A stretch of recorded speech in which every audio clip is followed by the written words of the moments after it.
Shelter-in-place order issued as another Norfolk Southern trail derails in Springfield, Ohio, as governor says he doesn't believe any hazardous materials were on board. A Norfolk Southern train was derailed in Ohio on Saturday, just 2 days after the scandal hit firm's CEO failed to show up to a meeting to discuss another fiery crash last month. More than 1,500 Clark County residents were left without power after the derailment, and locals within 1,000 feet of the scene were told to shelter in place out of an abundance of caution, officials said. The freight railroad company claims there were no hazardous materials involved, but first responders and emergency officials remain on scene to confirm their report. Nobody is thought to have been injured and no evacuation orders have yet been made. Hazmat crews are said to be on the scene. Ohio Governor Mike DeWine told his Twitter followers on Saturday night that we don't believe hazardous materials were on board. He added that both President Biden and Transportation Secretary Pete Buttigieg had called to offer help from the federal government.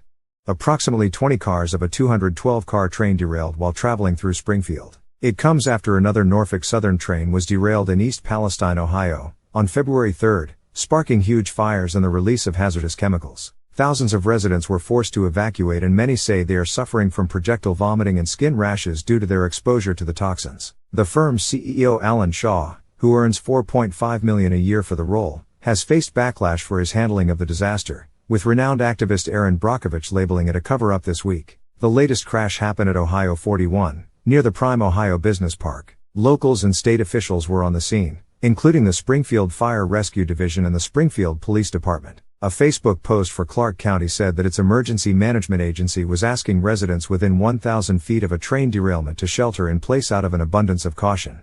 It posted an update at 8:50 p.m. said Norfolk Southern has told authorities that hazardous materials are not involved in this incident. First responders and emergency officials are currently working at the site to confirm their report. A spokesman for Norfolk Southern said no hazardous materials are involved and there have been no reported injuries. Our teams are en route to the site to begin cleanup operations. It spells further bad news for Norfolk Southern, which is still grappling with the fallout from the East Palestine crash. On Thursday, CEO Shaw failed to turn up to a town meeting to discuss the fallout of the derailment, prompting residents to heckle "Where's Alan?"